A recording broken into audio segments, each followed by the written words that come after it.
कायनात में मौजूद तमाम मखलूक को रिज़्क़ फराहम करना अल्लाह ही का काम है और वो इसी सिफ्त की वजह से सबका राज़िक़ कहलाता है।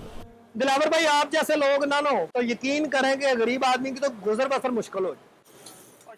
यूसुफ साहब, आपने बताया नहीं ईशा की नमाज का टाइम हो गया यार, बल्कि मैं लग रहा है मुझे मैं तो लेट हो गया हूँ। ठीक है फिर, तब तक मैं भी रोटी खा के फारिग हो जाता हूँ। हाँ, खाने से याद आया, मैं खाना खा के और नमाज पढ़ के आया। ठीक है फिर, अब जब आप आएंगे तभी फिर काम शुरू करेंगे दोबारा। ओके हो गया। ओहो, याद ही नहीं रहा, 9 बजे तो होटल बंद हो जाना, और होटल बंद हो गया तो फिर तो खाना कैसे खाऊंगा?